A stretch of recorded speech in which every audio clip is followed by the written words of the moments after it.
Estamos en directo en Onda Guanche Radio, más que palabras, son 12 minutitos sobre las 12 del mediodía en la Comunidad Canaria y vamos a empezar a desarrollar los contenidos habituales. Este día de la semana en Onda Guanche Radio, más que palabras, eso nos conduce a Vanessa Vilés. Y pon tus 5 sentidos, que rápido pasa el tiempo. El otro día te teníamos aquí, Vanessa, con Luciano Navarro como protagonista y ya estamos de nuevo desarrollando una nueva sección de Pon tus 5 sentidos. ¿Qué tal, Vanessa? Buenas tardes. Hola, buenas tardes a todos. 7 días con 7 noches, pero que parece que fue ayer, ¿eh? Qué rápido se ha pasado el tiempo. Para ti también, ¿no? Bueno, yo a mí una semana es que me daba mucho, me falta tiempo, la verdad. Pero estoy encantada de estar aquí otra vez, así que... Eso es una buena señal. Además, con más invitados, más contenidos, más temas que abordar, seguramente más actividades por desarrollar y desarrolladas en ese centro neurálgico donde todo ocurre. La tetería 5 sentidos, en los llanos, el vecindario número 34. Sí. Ya me voy quedando con más detalles. A la del hiperdino grande, de los llanos. Porque hay un hiperdino chico, ¿no? Tenemos que hablar del hiperdino grande. Es la referencia, todo el mundo conoce el hiperdino grande de los llanos. Y el campo de fútbol de los llanos también está por allí, la piscina pequeña de los llanos, esa zona, ¿eh? Bueno, y para empezar introduciendo a los oyentes, como habitualmente hacemos en Punto 5 Sentidos, ¿qué nos cuentas? Que última hora tenemos, lo vamos a tener de fondo, ya lo hemos anunciado al principio, no sé si durante todo el programa, pero por lo menos ahora lo tenemos, el helicóptero de salvamento y socorrismo del gobierno de Canarias, el INER, intentando localizar desaparecido en la tarde noche de ayer en la costa de Tele. Vanessa, actividades, tetería. Sí. El caso del helicóptero es que está todo el rato en esta zona. Sí. Por aquí tenemos a este helicóptero, tenemos un seguro. Vale. En cada cala hay un helicóptero. Uso de la Guardia Civil, Policía Local, Protección Civil en tierra, haciendo una búsqueda intensa para que dé resultado positivo o negativo, porque si no encontramos a nadie, igual es que no desapareció nadie, ¿no? O que la familia haya denunciado también que hay un desaparecido, si nadie denuncia, ¿no? De momento no hay constancia. Bueno, esperemos que no encuentren a nadie, y eso significa que no ha pasado nada y que es una falsa alarma. Yo quiero comentar una cosita, Floro. Estuve en la travesía de Melenara el domingo y apoyo las travesías donde la gente se puede apuntar libremente sin tener que pagar, porque hay otras travesías que hay que pagar. Entonces, bueno, pues desde aquí voy a protestar un poquito, porque, oye, sí, cuando pagas, pues a lo mejor te dan un poquito más de comida, o hay un poquito más de barquitas que están atentos a ti, pero en Melenara estuvo todo genial, nos dieron agua, nos dieron de todo, y oye, a coste cero. A coste cero pusimos 1 kilo de comida, los que fuimos a nadar. Cada participante tenía que llevar 1 kilo de comida. 1 kilito de comida para la gente necesitada y ya está. Así que, por esa parte, felicito que hagan cositas de participación ciudadana sin que haya que pagar, ¿vale? Eso es importante y además que luego se colabore con causas solidarias, como es el caso que nos estás comentando. Yo estuve a punto, pero me faltaba el kilo de comida y me quedé. Intentaremos para la próxima. Vale, mira, esta semana en la Tetería 5 Sentidos continuamos con los talleres fijos, que son fijos todos los meses, todos los días. Son yoga, tanto adulto, infantil, bebé y embarazo, Qigong, la meditación de cuencos y armónicos, la terapia de sonido, lunes, miércoles y viernes. ¿Y qué más tenemos esta semana? Esos son los talleres fijos que tenemos, ¿vale? Ya la próxima semana sí, el día 1 de septiembre tenemos el taller de visualización creativa, tenemos la conferencia del árbol genealógico con Daisy y Marisol, que estuvieron aquí, tenemos la conferencia de la Maha Vidyas, que son las diosas hindúes, para trabajar arquetípicamente con ellas una vez al mes, con Julio Pazo, que estuvo aquí también ya. Sí. Y muy buena impresión con todo lo que pasó. Y también tenemos los talleres de Almudena, Reiki Kundalini, Reiki Usui, ¿vale? Entonces la página web de la Tetería 5 Sentidos, en el calendario, y picando en cada taller, además se pueden registrar si quieren, y además hemos subido la información personal de cada terapeuta, es decir, que si quieres saber quién da ese taller y cómo está formado ese terapeuta, está el currículum. ¿vale? Para que la gente se quede más tranquila y también pues se puede informar y nos mandan email, oye, y Se documente más, ¿no? y se documenten, ¿vale? Es importante. Siempre hacemos una conferencia gratuita para que la gente pueda tener un poquito más de cercanía, aunque sea ya en la misma charla consigue averiguar cosas. Por ejemplo, ahora entro ya en detalle con la invitada que tenemos. Con la invitada que tenemos. Ha traído una invitada. Qué bien nos trata, Vanessa, ¿eh? Siempre documentando tu solución con invitados y con información. Eso está muy bien. Pero Sí. mira, antes de la invitada, me están demandando que ya no nos dices qué infusión nos prepara, que ya no nos dices qué carta le saca a los oyentes, que me imagino que será o bien la misma la que tú sacas luego para ti con el invitado o la invitada. ¿Qué pasa? Que ya no les cuentas a los oyentes la infusión que preparas en más que palabras en una radio. Sí, hoy tenemos roibo tropical, que lleva frutas deshidratadas tropicales como es la piña, la papaya. Eso lo sabía también eso. Y está muy rico, ¿te gustó? Sí. Ah, No sé si habrá para una segunda taza, creo que no. no. Se lo han bebido todos ustedes. Ay, paloma, yo creo a que el nivel baja. Voy a traer un vaso más grande para ti. Yo creo que sí, que no necesitamos o una que Bueno, pues me alegro. Que te haya gustado. ¿Y la carta? ¿Tú has sacado alguna para los oyentes o es la mía? Que ya yo no me acuerdo. Es que yo con los oyentes no saco ni ninguna porque a mí me gusta que el oyente pues, pudiera barajar la carta y hacer un momento de pregunta o de silencio y que extraiga la carta que necesite. Pues la mía. A ti te ha salido Lao Tse, paz y calma interior a pesar de los acontecimientos, Floro. Es decir, las cosas son como son y tu paz interior no la tiene por qué ser alterada por nada. O sea, Lao Tse te manda toda la paz y toda la calma. Pues entonces entre José y yo vamos a conseguir esa parte de los problemas. Bueno, con la invitada de hoy, Vanessa. Pues hoy tengo de invitada a Soraya Torres, que en alguna vez ya la he nombrado, porque hace los talleres de pedagogía sistémica y constelaciones familiares, que claro, una lo dice así, lo suelta ahí y la gente dirá, bueno, pues a ver, ¿y eso qué es? Pues hoy está aquí con nosotras y ella, lo que decía antes de las charlas y las conferencias, que cuando muchos terapeutas van a dar a conocer el taller, pues siempre hacen una pequeña muestra de lo que se va a trabajar en esos talleres. Y Soraya hizo, me acuerdo, que además fue bastante gente, ¿te acuerdas? Y la gente quedó muy contenta de cómo se trabaja en constelaciones y en pedagogía sistémica. Así que, buenas tardes, Soraya. Hola, buenas tardes a todos y gracias por invitarme. De nada, gracias a ti por venir. Buenas tardes, Soraya. Bueno, pues yo creo que con esa palabra tan bonita y tan curiosa de pedagogía sistémica, yo creo que lo primero que se me ocurre a mí, o Vanessa tendrá muchísimas más cuestiones, seguramente mucho más fundamentadas que las que yo pueda plantear, pero ¿qué es la pedagogía sistémica?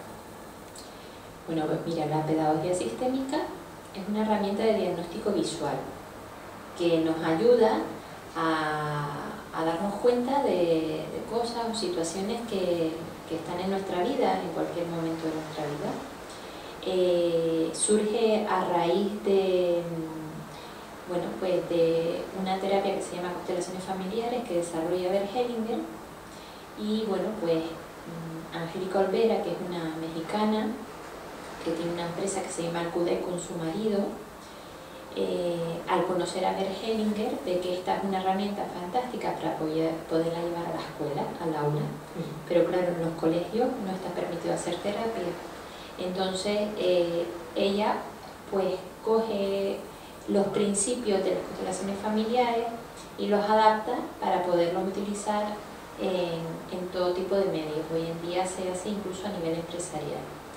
Y a su vez también Marianne Frank, sin conocerse entre ellas, que es alemana, era profesora en Baviera y también conoce a Bert Hellinger, y cuando ella conoce a Bert Hellinger pues empieza a experimentar en su aula con sus alumnos y hacer pequeñas prácticas sencillas de pedagogía sistémica. Luego se llamó pedagogía sistémica, en ese momento era todo experimental, ¿no?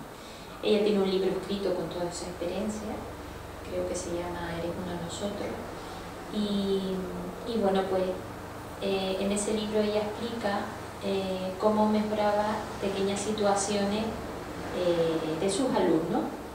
En Baviera, en aquella época, en la época en la que ella estaba dando clase, estaba viviendo una situación, había vivido una situación de mucha inmigración por el tema de la guerra y demás, y entonces tenía muchos alumnos fruto de papás y mamás que habían tenido que emigrar por una situación desagradable, ¿no? Y bueno, pues le hacía ejercicios sencillos, por ejemplo, pues uno hacía, ahora que me viene que me acuerdo, para explicar un poquito y ponernos en situación, ¿no? La pedagogía sistémica, igual que las constelaciones familiares, habla de que todo lo que nos sucede en nuestra vida pues está vinculado y relacionado al sistema al que pertenecemos, de donde venimos.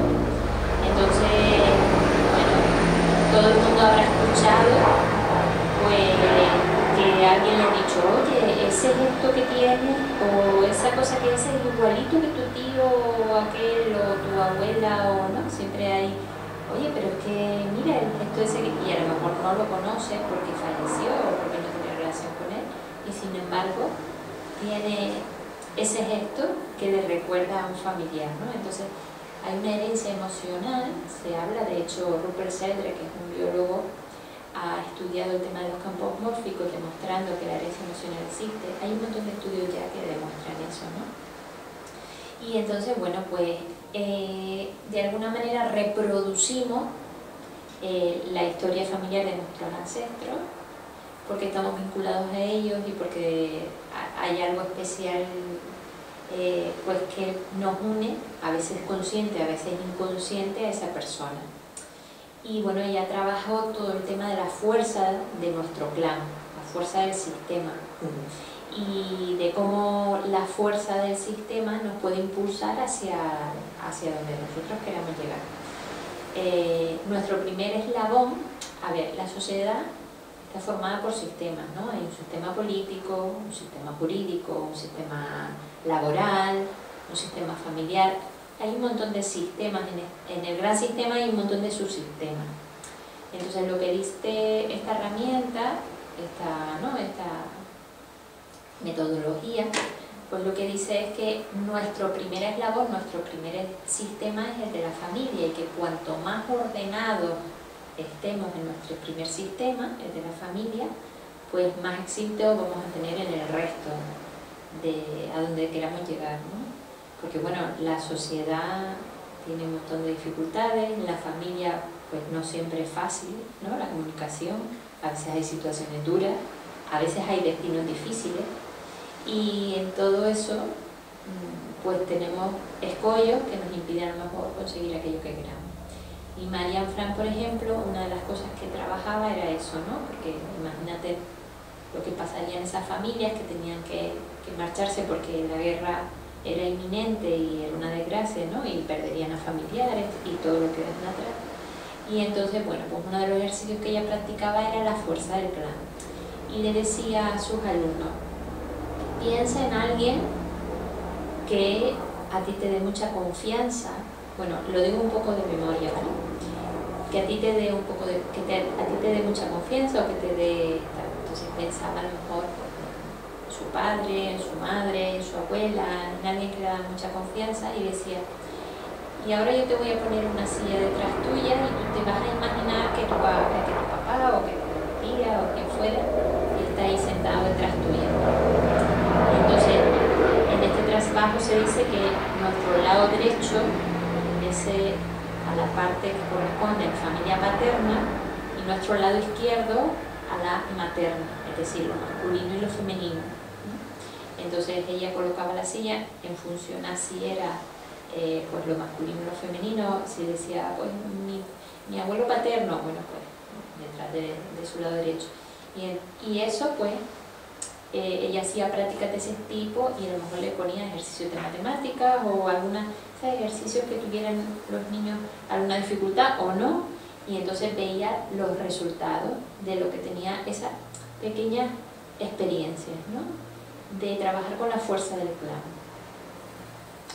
Qué bonito. Interesante, sí, la conclusión de creo que sería muy positivo. Vanessa.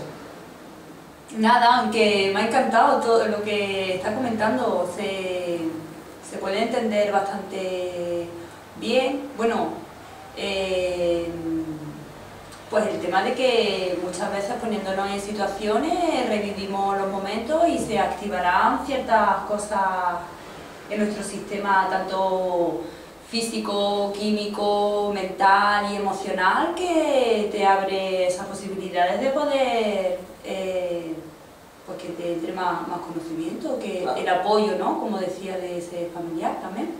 Y con eso que buscamos, Soraya, un poco una situación de la persona, una mejora presente, una mejora futura, un compendio de todo. ¿Qué se consigue? Bueno, yo creo que es un compendio de todo. Realmente el ser humano, por naturaleza, quiere estar bien, ¿no? No creo que haya ninguna persona que le guste estar... Algunos raros hay. Bueno, por lo general todos queremos estar bien. Bueno, en general yo creo que todo ser humano busca su felicidad, ¿no? Claro. Y bueno, pues cada uno la va buscando en donde se sienta mejor. Hay gente que va a misa para sentirse mejor, hay gente que se apunta a cursos y aprende para sentirse mejor, hay gente que tiene hijos para sentirse mejor.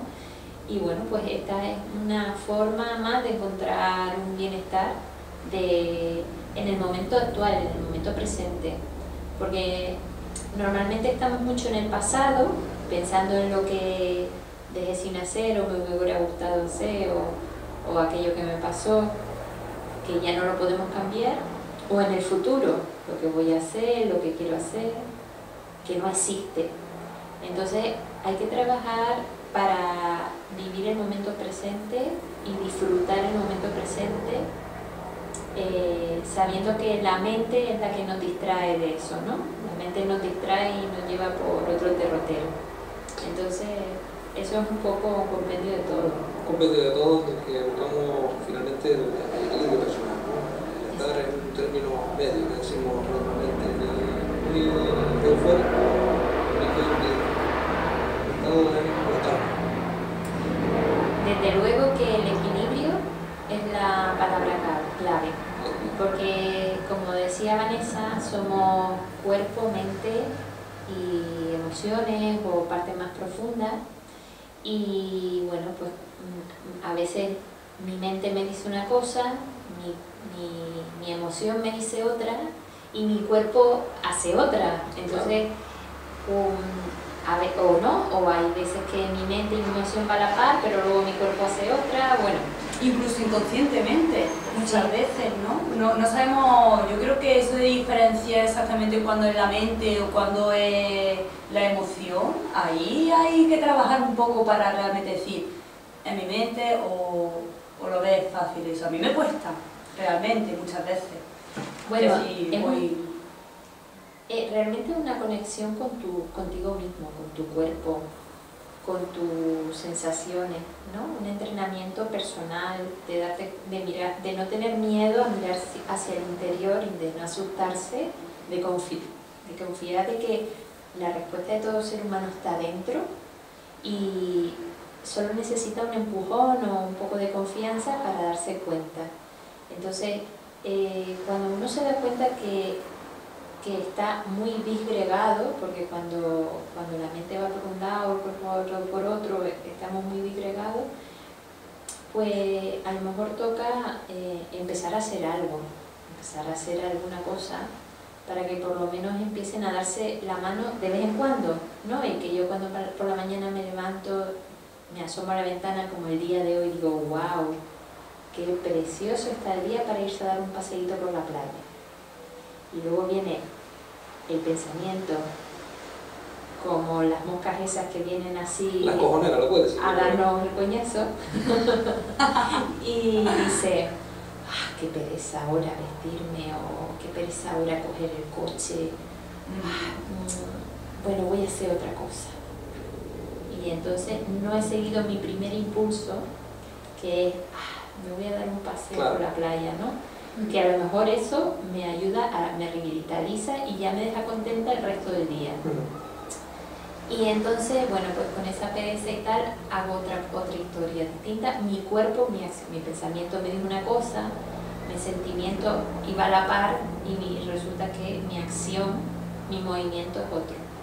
Entonces, bueno, no siempre podemos seguir ese impulso porque a lo mejor me tengo que ir a trabajar y resulta que no me puedo dar el paseo, pero de alguna manera es ser consciente de cuántas veces no me permito a mí mismo no hacer lo que realmente deseo, lo que realmente me apetece, y por qué no lo hago y por qué no me lo permito. ¿Y por qué no lo haces? ¿No te lo permite? Hombre, los pensamientos ahí influyen bastante, ¿no? Los boicotean mucho. Los propios, los entornos, los clichés, los estereotipos, los condicionantes. Yo creo que principalmente, a ver, cuando uno empieza a mirarse hacia sí mismo, empieza a ver cuáles son sus necesidades. Y estamos educados en una sociedad para complacer mucho al otro, ¿no? Nos cuesta mucho decir que no. Los canarios, además, que somos tan acogedores y nos han educado para acoger, pues cuando uno empieza a ver que está muy para afuera significa pues muy para el otro y poco para mí, o nada, o el mínimo, pues tiene que pensar si realmente eso le hace feliz o es un peso, ¿no? Y buscar el equilibrio, siempre buscar el equilibrio, porque cuando uno está siempre en el dar, en el dar, en el dar, en el dar, y no permite recibir, pues ahí de alguna manera eso pasa factura a veces, ¿no?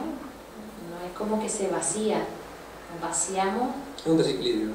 Sí. Y luego tener total confianza en el ensayo-error, es decir... El ensayo-error. Pues sí, porque muchas veces, pues como me refiero a realmente, ya que sientes un impulso y corres a lo mejor un riesgo de decir ese pensamiento que boicotea, no hacerle caso y hacer realmente el primer impulso, que muchas veces pues puede ser no ir a trabajar ese día, por ejemplo. Qué guay, ese impulso me gustaría tenerlo. Bueno, realmente... Lo que luego condicionante me dice que no puede ser. Claro, pero es que estamos como muy Porque estrictos. Llega un momento que yo creo que se pierde esa conexión con la intuición. Y la única manera de volver a conectar con la intuición es en ensayo-error. ¿Qué es lo que quiero hacer? Si muchas veces no sabemos ni lo que queremos hacer, ni lo que sentimos, si lo que siento es lo que... Hay que pararse realmente. A mí me cuesta, yo lo digo porque yo muchas veces digo, a ver, ¿qué me dice mi intuición? ¿Qué sentimiento, qué me lleva para allí? ¿Qué es lo que quiero hacer realmente? Y es verdad que en los momentos que más desastre va, que estás en tu vida o más incómoda o más tal, es cuando realmente tienes pensado hacer ciertas cosas y no las haces. Ya empezando por ahí, ya no estamos muy conectados. Hay que trabajarse mucho la voluntad. La voluntad. La voluntad es un ingrediente súper importante. Y realmente yo creo que la clave, desde mi experiencia, para que las cosas cambien es el movimiento. El pensamiento te aturulla, ¿sabes? Te llena, te barulla, y la emoción también a veces no ayuda. Lo que sí ayuda es moverse. Cuando uno se mueve, mueve su entorno, mueve su ambiente, mueve su emoción. Moverte físicamente. Moverte físicamente, salir... Cambiar de aire. Sí, exacto. No quedarte parado. No, en eso... Moverse es realmente lo que produce ese cambio. Y bueno, pues con pedagogía sistémica podemos ver cualquier tipo de situación, y con constelaciones familiares podemos tratar específicamente la situación, ¿no? La diferencia es que entre la pedagogía y las constelaciones es que con pedagogía te muestro qué sucede, te puedo mostrar bueno, pues en qué momento estás, en qué punto estás, y con constelaciones familiares ya tratamos eso que ha salido, eso que se ha mostrado. Pues mira, este es el tema, este es el asunto, vamos a trabajarlo, ¿no? Y ahí, bueno, pues te da claves, te da pistas para lo que cada persona desee trabajarse, porque bueno, puedes trabajar cualquier aspecto en esta técnica. A colación de lo que comentaba antes Vanessa, y tú también, Soraya, ese primer impulso, ¿no puede ser que ese primer impulso, esa primera intuición que tenemos esté equivocada? Equivocada. A ver, La intuición por sí, para mí, la intuición no sé, es conectar, para mí la intuición es conectar con mi propio cuerpo, con mi propia necesidad. Pero como decía antes, estamos muy condicionados, es decir, como decía Vanessa, ¿no? Condicionados por la vida, hay que levantarse a tal hora, hay que ir a tal hora a este sitio, nos convertimos en máquinas y nos desconectamos de nuestras emociones, de nuestras sensaciones, de nuestro cuerpo. Entonces, el tema es, como decía Vanessa también, el tema del ensayo-error, a lo mejor puede ser una vez a la semana, pues un sábado, un domingo que no tengo que trabajar o una tarde. Una vez a la semana me voy a dar permiso para tener ese ensayo-error y para empezar a vivir corporalmente mis sensaciones. Pero claro, ahí luego viene todo lo que a mi alrededor está, ¿no? Y todo lo que yo me dé permiso, porque si le doy prioridad a todo lo externo antes que a mí, ¿cuándo voy a tener hueco para mí? ¿Cuándo me voy a dar permiso? Te relegas a un segundo plano. Exacto. Bueno, y otra pregunta que tenía por aquí apuntada, hablando también de lo que comentaba Vanessa. ¿Es más importante hacer lo que queremos o no hacer lo que no queremos? O una cosa lleva a la otra. Esa es la buena. Es más importante hacer lo que queremos, bajo mi punto de vista sí, O no hacer lo que no queremos. o Porque no a veces que hacemos hacer, cosas que no queremos. no hacer lo que no queremos. No hacer lo que no queremos implica poner límites, ¿vale? Una cosa que yo creo que a los canarios nos cuesta un montón, ¿no? Porque con esa personalidad que tenemos de complacer, pues poner límites no es fácil, no lo tenemos fácil, pero nos podemos entrenar. ¿Cómo nos entrenamos? Empezando a decir que no en cosas sencillas, ¿no? Por ejemplo, si soy una persona muy dada a resolver los asuntos de otras personas o muy dada a estar pendiente de otras personas, pues empezarme a atrever a decir, no, mira, ahora no puedo, no, mira, este momento no. Aprender a decir que no, que es difícil, ¿eh? Sí. Es difícil. Pero no es imposible porque es un entrenamiento. Y contra más conectado estás contigo, que más claro tienes las cosas, menos difícil te es decir que no. O sea, cuando tú lo tienes claro, sinceramente, no te vas a poner a pensar si se van a enfadar o si te van a recriminar nada. Simplemente mira, no, porque tengo 100% seguro que no quiero hacerlo. No me apetece. No, exacto. Con naturalidad. No, y con mucha educación, con mucho afecto, con mucho cariño, ¿no? A veces no es fácil. Pero no hacer lo que no quiero implica poner límites. Implica decirme, a lo mejor incluso a mí que no. Por ejemplo, si estoy haciendo una dieta y me gustan mucho los dulces, me tengo que decir a mí misma que no en algunos momentos, ¿no? Y es un límite, ¿no? Exacto, me estoy poniendo límites porque he decidido, he tomado la decisión de alimentarme de una forma más sana o más equilibrada. Entonces, bueno, pues esa sería por ahí, ¿no? Y la respuesta que hacer, ¿cómo era la otra? No hacer lo que no quieres. No, eso era otra. Hacer lo que quieres. Yo he tenido la experiencia de hacer lo que quiero. Yo disfruto muchísimo haciendo talleres de pedagogía sistémica, me encanta. Y la terapia de constelaciones familiares, pues para mí ha sido un antes y un después en mi vida, ¿no? Entonces, yo he tenido la experiencia de hacer lo que quiero. Y da mucho vértigo hacer lo que uno quiere. Mucho vértigo. Muchísimo, porque imagínate decir, tú estabas acostumbrado a un horario laboral, estabas acostumbrado a una serie de normas, estás metido en el sistema totalmente y de repente un día dices, esto no es lo que quiero, esto no es lo que me hace feliz, esto sí me hace feliz. Pues ese salto da mucho vértigo. No es tan sencillo. No. No es tan sencillo y sobre todo porque después siempre está el condicionante social, ¿no? O el entorno laboral, de amistad. Bueno, familiar, aparecen las dudas realmente, todo eso que tú hablas son las dudas. Pero una vez que uno se atreve a dar ese paso y empieza a disfrutar de lo que realmente le gusta, pues es todo un camino y toda una experiencia maravillosa. Realmente tiene muy buenos resultados hacer lo que a uno le apetece, lo que a uno le hace feliz. Claro, ya en el mismo momento, o sea, te vas a llenar de entusiasmo, de alegría, vas a estar más accesible con las personas, vas a conocer más sitios, más, no sé, se enriquece tu vida totalmente. Y si luego está, pues que realmente estás haciendo lo que es tu misión, ¿no? De alma. Tu realización. Tu realización personal. Estaba justo pensando en eso, ¿no? Es decir, yo creo que todos los seres humanos venimos con un don y muchas veces pues las circunstancias de la vida hacen que ni siquiera seamos conscientes del don que traemos y poner al servicio de los demás, porque para mí no es otra cosa que eso, poner al servicio mío y de los demás ese don que uno trae, pues es una satisfacción personal muy grande. Y a mí me eleva muchísimo la energía, además, ¿sabes? Yo me siento muy dichosa cuando trabajo, ¿no? Y bueno, pues ha sido un camino corto, ha sido un camino largo, porque yo empecé con todo esto en el año 2005 y mira tú, ya estamos en el 14.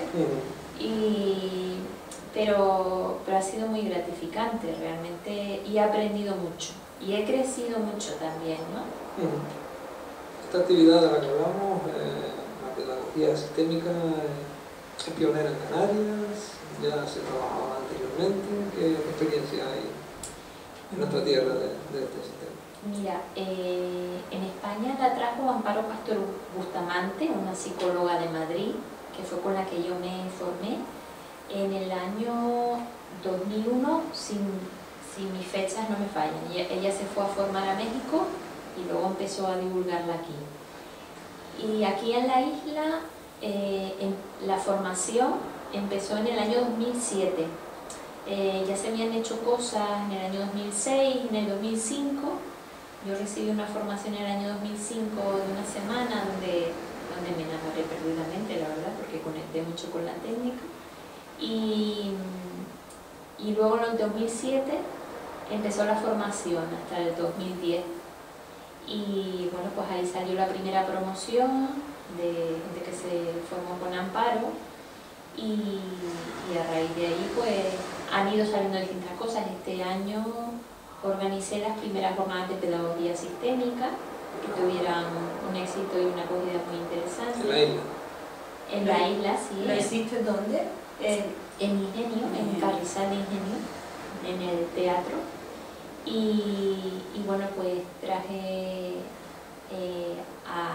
al marido de Amparo de Madrid, porque Amparo falleció el año pasado, la perdimos, tuvimos pues esa desgracia, ¿no? Y el marido es un excelente coach y vino dio una formación. Y luego vino también Montse Costa, que es una profesora de la Universidad de la UB de Barcelona y una mujer con un bagaje profesional impresionante. Y bueno, yo junto con otra compañera, porque yo me formé después de los 5 años que estuve aquí con Amparo, me formé también oficializando todo en la Universidad de Barcelona, hice un posgrado y un máster con ellos, y entonces junto con mi compañera Ina Argenín, de posgrado y de máster, pues organizamos con muchísima ilusión y con mucha ganas pues las primeras jornadas de pedagogía sistémica en la isla, y tuvieron muy buena acogida, la verdad, y salimos muy contentas, ¿no? ¿A qué campos profesionales podemos llevar la pedagogía? ¿Empresas, recursos humanos? ¿Qué ámbitos crees tú que podrían beneficiarse de esta técnica? ¿En qué lugares de la sociedad implantaríamos esta? Mira, principalmente, actualmente, se lleva mucho al campo de la educación. Yo he estado dando formación al profesorado el año pasado en distintos centros educativos de la isla y bueno, pues en algunos ha tenido muy buenos resultados, ¿no? Con las distintas técnicas que se emplean. Una de ellas es el centramiento y bueno, pues la verdad que me encanta llegar al centro y que diga, pues mira, hemos estado trabajando esto y me di cuenta de esto y he tenido estos resultados, y me emociona un montón porque ves que la gente, ¿no? Que es el resultado y el alcance que tiene, ¿no? pero realmente se puede utilizar en cualquier ámbito, porque como decía antes, la pedagogía sistémica nos ayuda a tomar la fuerza de nuestro clan, de nuestro entorno, y a ver qué dificultades hay en los subsistemas, ¿no? Es decir, cuando yo trabajo como equipo y tomo la fuerza de mi equipo y me doy cuenta en qué aspectos del grupo no puedo tomar esa fuerza o hay una pequeña dificultad, pues todavía tiene mayor alcance los beneficios de trabajar en grupo, ¿no? Y bueno, en esta sociedad yo creo que en muchísimos trabajos se trabaja en equipo, se trabaja en grupo, ¿no? Y las relaciones, cuanto más nítidas y mejor estén, mayor alcance y mejor beneficio. ¿Y cómo lo haces? Porque poniendo el ejemplo primero que tú comentabas de ese alumno que tenía a lo mejor una dificultad y le ponía en su lado derecho detrás en una silla como si estuviera sentado la persona de su familia que le da fuerza, en este caso su padre, ¿no? O su abuelo, ¿no? Y ayudaba a ese alumno a entender mejor las matemáticas, por ejemplo. Si en tu familia hay una desestructura muy grande o hay alguna pérdida de, pues mira, yo no conocí a mi padre, o mira, pues mi abuelo es que se portó muy mal, o hay una especie como de mucha enredo ahí emocional, ¿cómo se deshace? ¿Cómo lo coloca? ¿Cómo bueno, se soluciona? Has hablado de la palabra clave, enredo, ¿no? Hablamos de enredo sistémico. Evidentemente hay destinos difíciles, en este lenguaje se habla de destinos difíciles, ¿no? Y es verdad que hay veces que las familias tienen ese tipo de situaciones.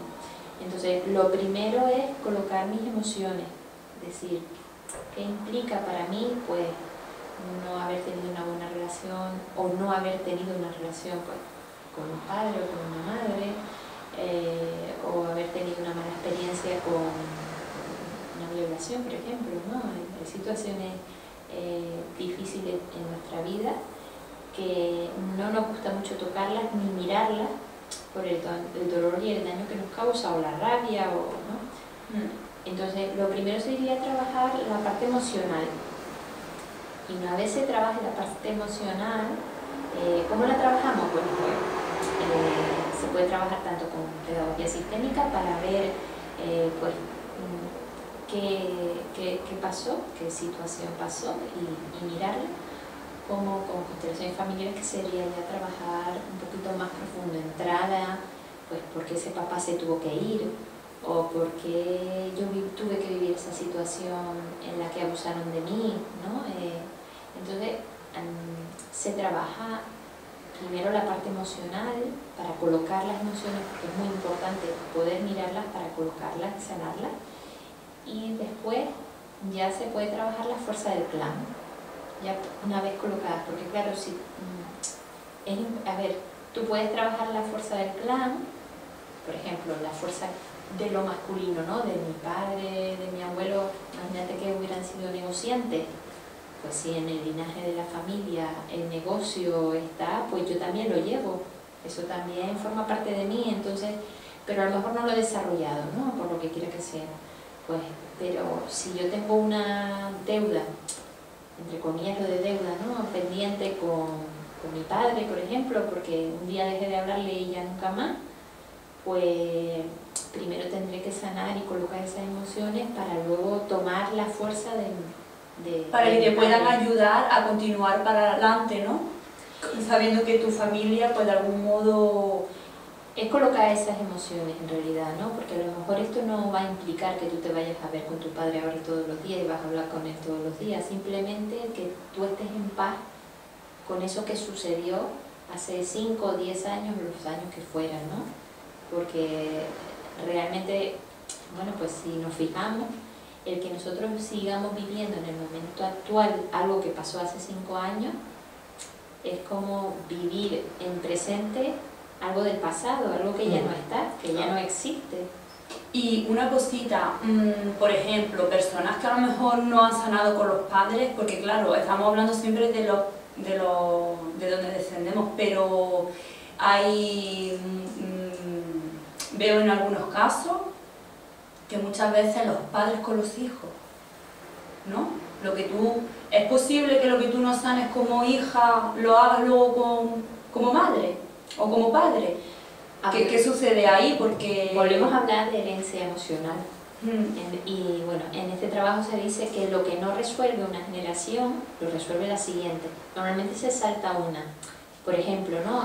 Un caso súper claro y muy gráfico es el de las herencias.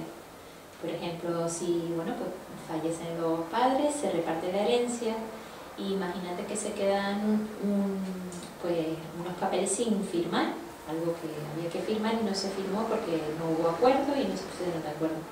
Cuando fallece uno de los hermanos, esos papeles ya pasan a formar parte de los descendientes de ese hermano, de los hijos. Exacto, entonces esos papeles, si se quisieran firmar, pues tendría que haber acuerdo entre los hermanos y los sobrinos del hermano que falleció, con lo cual a nivel emocional también esto pasa, es decir, lo que no se resuelve en una generación lo resuelve la siguiente. Y bueno, a nivel emocional se habla también de, por ejemplo, ¿no? La época de nuestras abuelas que vivieron situaciones pues peores que las nuestras ahora, que nos quejamos mucho, ¿no? En la que, bueno, pues había más dificultades en algunas familias y era gente, bueno, yo provengo de gente bastante humilde, del campo, labradores y agricultores. Mis padres fueron los que se atrevieron a dar el salto y por eso yo he podido darlo también, ¿no? Es decir, después de 3 generaciones yo he podido tener la oportunidad de estudiar, o sea que, pero para eso fue necesario que mis padres hicieran el salto. Si mis padres se hubieran quedado en el campo también trabajando de agricultores, pues a lo mejor mi vida habría sido la que es la de mis padres ahora, ¿no? Que vinieron a la ciudad a trabajar, lo que hicieron muchas familias. Entonces, a nivel emocional se habla también de que la abuela lo vivió, la madre lo expresó, la abuela lo vivió, la madre lo mostró y la nieta lo expresó, ¿no? No, agüita, ¿eh? Es la cadena completa, ¿no? Claro, porque la abuela lo vive, pero la situación a lo mejor no te permite expresarlo porque tienes que tirar para adelante. Por ejemplo, ¿no? En la época de nuestros abuelos estaba la parte de la guerra y había muchos esposos que se tenían que marchar y dejar a las mujeres solas. Entonces esa abuela estaba viviendo una soledad porque su marido había tenido que hacer, ¿no? Pues, lo que el país en ese momento le requería. Entonces la abuela lo vivió, la hija expresó esa emoción que la abuela vivió, mostró, perdona, la madre sí, la madre mostró eso que la abuela no podía mostrar en ese momento ni expresar porque tenía que alimentar a sus hijos y tenía que sacarlos para adelante. Y después la siguiente generación ya tiene como permiso para mostrarlo, pero claro, el tema es me afecta mucho todo, lloro por todo, pero no soy consciente de que toda esta tristeza no es mía. Entonces, una parte sí, me toca a mí, la llevo yo, pero otra parte no es mía. Y hasta el día que me doy cuenta, pues la voy llevando, y así con todo el resto de las emociones. ¿Y eso cómo va emocionalmente, genéticamente, espiritualmente? ¿Cómo se mueve eso? Hay una herencia emocional. Está demostrado científicamente con los campos mórficos que heredamos emociones también. No solamente heredamos el color de la piel, de los ojos, sino que también heredamos la parte emocional. O las enfermedades que psicosomáticamente son de emociones. Normalmente yo digo que el cuerpo es como el recipiente de las emociones y de los pensamientos. Entonces el campo energético donde están los pensamientos se impregnan y van pasando al campo físico, ¿vale? Entonces en el campo espiritual ocurre lo mismo. Pues claro, las emociones se plasman así, por eso las enfermedades nos hablan lo que la mente calla, lo grita el cuerpo, se dice. Y bueno, pues tener ese conocimiento que hoy en día nadie te lo cuenta en ningún lado, eso es a nivel que tú lo vayas investigando y lo vayas experimentando. Hay libros, hay diccionarios, hay gente que sí estudia estas cosas a nivel más científico, que están ahí. Entonces es súper interesante porque claro, dices, no, yo tengo diabetes porque mi bisabuela, mi tatarabuela y mi abuela tal, y yo también, pero además en el campo emocional se ha podido producir esa emoción, ¿no? Hasta que llega a ti, que tienes una manera de pensar diferente y dices, pues yo no quiero tener diabetes y yo voy a investigar, o yo voy a hacer algo con mi vida, o yo voy... Bueno, indudablemente yo creo que podemos activar cosas, ¿no? Si, por ejemplo, en la familia se vivió pues, la pérdida de trabajo, ¿no? Imagínate que, bueno, pues, que el padre vivió la pérdida de trabajo y en la siguiente generación se vuelve a vivir. Ahí estás activando emociones de tu familia ancestral. El tema es ser consciente de cuáles son las tuyas y cuáles no te pertenecen. Entonces, sí, se repiten situaciones, pero todo se hace siempre por amor. Y hablamos de amor ciego. A veces amamos ciegamente. ¿Por qué? Porque queremos pertenecer a nuestro sistema, porque nos cuesta un poquito creernos que pertenecemos a nuestro sistema, ¿no? Entonces, por amor, por pertenecer al clan, por ser parte del clan, pues repetimos situaciones que a veces no nos ayudan, nos dificultan un poquito, ¿no? Y bueno, pues por ejemplo, ¿no? Yo por amor a ti, papá, pues voy a tener la misma experiencia que tú tuviste, X. Y así, bueno, pero lo que no nos damos cuenta es que, bueno, pues no es necesario, es decir, podemos amar sanamente. Y también, bueno, yo creo que el trabajo muchas veces es personal, no querer repetir ciertas conductas de los padres o ciertas cosas que tú chocas con tu familia, ¿no? Y dices, es que me recuerdo a mi padre y yo, pues, eso no me gusta ser así, y eso es un trabajo personal, el cortar. Bueno, que tú con pedagogía no se corta con las constelaciones. Bueno, yo no me gusta hablar de cortar, sino de honrar. Nosotros trabajamos el tema de honrarlo todo.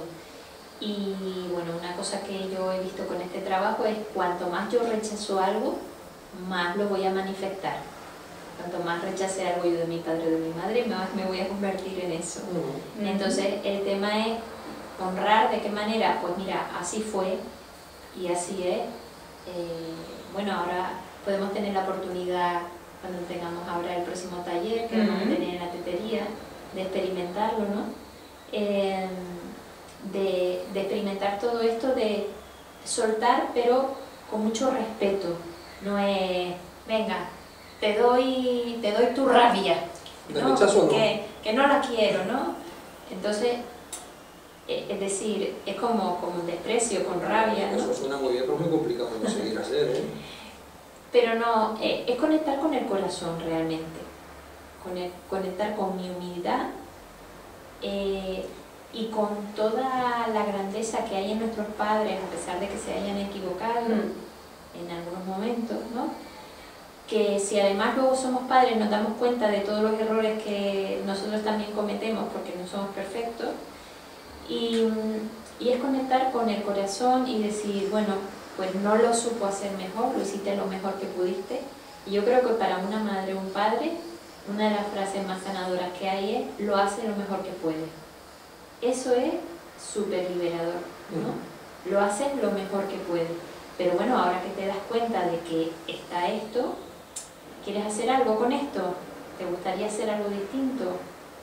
¿No? Muy bien rectificar, saber que tienes un sentimiento que quizás no estés dando muchas veces lo mejor como familiar a tu hermano o a tu padre, como hijo también, siempre los padres a los hijos también como hijos hacia los padres. Claro. Que hay a veces en el ser humano hay mucha resistencia al cambio, pero debajo de esa resistencia lo que hay es miedo, ¿no? Temor a lo desconocido, el vértigo de lo que yo hablaba antes, ¿no? Y porque, bueno, somos animales de costumbre. Muy cómodo. Lo conocido, lo cómodo, Sí, yo estoy así he pensado, si me han enseñado y así actúo. Y hombre, reconocer que puedes mejorar, pues también es... Lo que pasa es que normalmente hay una cuestión que ya he planteado con Vanessa en muchas ocasiones y distintos invitados e invitadas que ha traído al programa, a la sección de ella, y es que siempre nos activa ese pensamiento o ese cambio, ese conocernos nosotros mismos, ese miedo que nos da cuando hay una situación determinante en nuestra vida, ¿no? Una situación, no sé si de choque es la terminología correcta, pero sí una situación diferente a como veníamos programados, ¿no? Porque teníamos una vida placentera, cómoda, buen trabajo, buena familia, buena pareja, y ocurre algo, normalmente. Porque todavía yo no conozco ningún caso que me diga que, bueno, que ha apostado un poco por profundizar en sí mismo y estar un poco interesado en este tipo de actividades porque un día se le ocurrió. Siempre hay una jornada, siempre hay un momento de inflexión que produce el cambio. Es así siempre, o en alguna ocasión. Puede surgir simplemente por curiosidad. Mira, o enriquecimiento. No, a ver, no te puedo responder porque no conozco ningún caso que haya sido porque sí. Claro. Pero yo creo que el ser humano se mueve por necesidad. Por ejemplo, ¿no? En la pareja. Cuando ya entran en profundidad, a veces uno le pide al otro que deje de hacer algo y el otro no le molesta. Es decir, pues por ejemplo, ¿no? No te quites los calcetines de esa manera, que es una chorrada, ¿no? Pero imagínate. Sí. Al otro no le molesta quitarse los calcetines de esa manera, me molesta a mí. Entonces, cuando el otro sienta que ya quitarse los calcetines de esa manera, pues imagínate que se los quita al revés y tiene pisquitos dentro y entonces se ensucia y tiene que barrer o yo qué sé. Cuando realmente para el otro implique una necesidad, pues mira, ya estoy cansado de barrer cada vez que me quito los calcetines así. Voy a dejarme de quitar así, los sacudo fuera, me los quito fuera en la tierra, que ahí es mejor y así no tengo que barrer. Solo cuando se produce ese pensamiento, se produce el cambio. Uno no cambia porque el otro se lo pide. Siempre tiene que haber. Entonces, el punto de inflexión es un momento de crecimiento.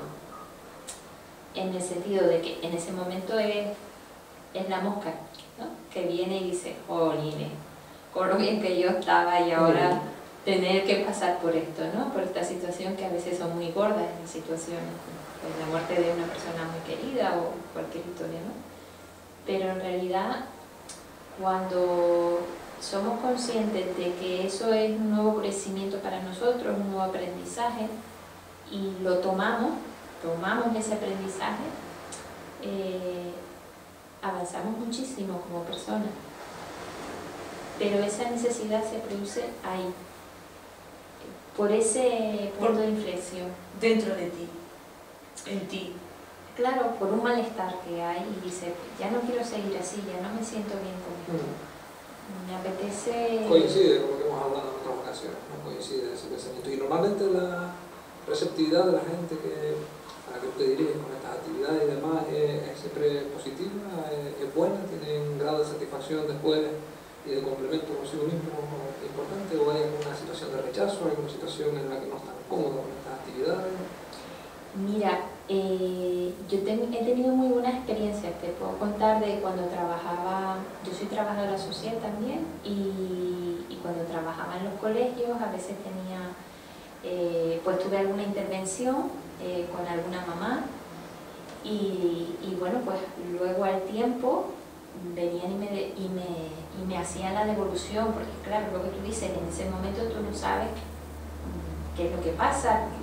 Antes mismo le estaba preguntando a Vanessa por una chica con la que hice una intervención, que cómo estaba, porque bueno, tú dejas de ver a esa persona, le haces la intervención, dejas de ver a esa persona y no sabes cómo le ha ido, ¿no? Entonces, a mí, hasta ahora, siempre, ¿sabes? Nunca he tenido el caso de que venga alguien y me diga, pues no me gustó o me fue mal, sino todo lo contrario, que me ha dicho, oye, pues, ¿sabes que me di cuenta de esto?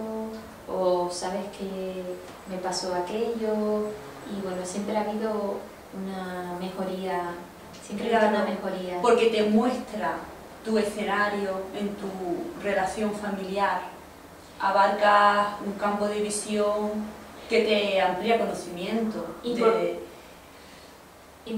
se producen cambios en el entorno familiar también, es decir, cuando se trabaja constelaciones familiares, tú no solamente estás trabajando esa persona, estás trabajando todo el sistema, porque estás de alguna manera moviendo todos los elementos y todas las piezas a nivel emocional.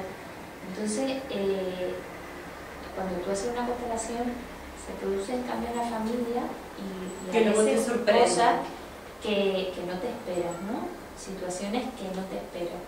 Y bueno, y a veces son casi inmediatas, que no sé si, bueno, que uno tiene que estar preparado para, ¿no? Para decir, bueno, pues ahora estoy preparado y necesito este cambio y lo voy a hacer, lo voy a tomar.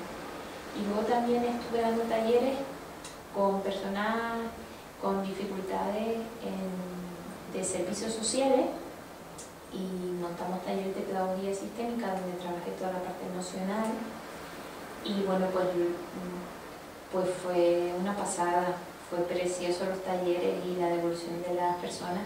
Algunas de esas personas venían al principio pues un poco pues con la presión, sí, reacias y con la presión de que es una cosa que se les pide del servicio. Y la sorpresa mía es que se iban encantadas y con ganas de repetir y de seguir teniendo talleres.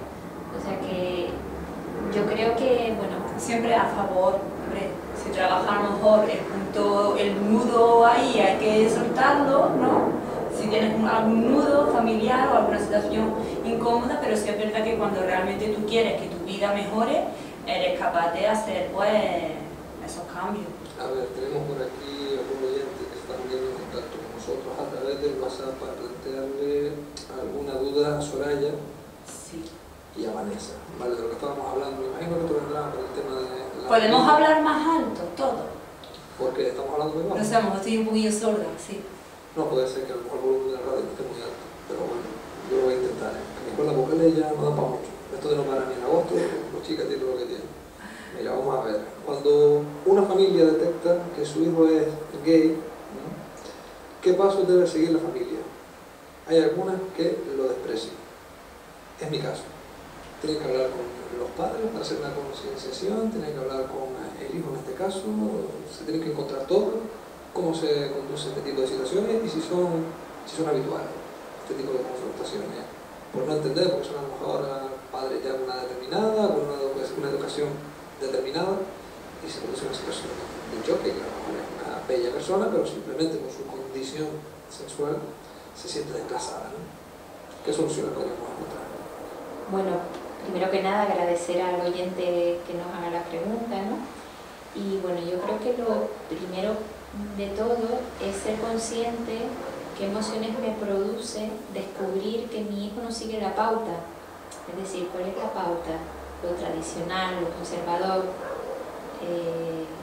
un padre, una madre, un hijo, una pareja, una mujer, un hombre, y bueno, afortunadamente estamos en una sociedad en la que no castiga este tipo de relaciones, que llevamos mucho avanzada en ese aspecto, aunque sí es verdad que depende de qué familias ¿no? y qué, bueno, pues, cómo he sido educado y qué mentalidad tengo, pues puede ser más fácil o menos, ¿no? Entonces yo lo primero sería ser consciente de que me produce que un miembro de mi familia tan importante para mí como es un hijo no siga la pauta que yo he aprendido es mujer y hombre. Entonces esas emociones son mías, me pertenecen a mí. Y bueno, pues sería importante que busque ayuda para que no me hagan daño, porque primero es el disgusto, ¿no? Yo me imagino que debe ser un disgusto, y detrás de ese disgusto pues se generan un montón de emociones, ira, rabia, rechazo, y bueno, pues lo de fuera no lo voy a poder controlar, es decir, mi entorno, si hay familiares, familia extensa, no lo voy a poder controlar, pero sí es verdad que cuanto más aceptado y asumido esté en el primer entorno, que es el padre, la madre, los hermanos, más fácil será asumirlo para el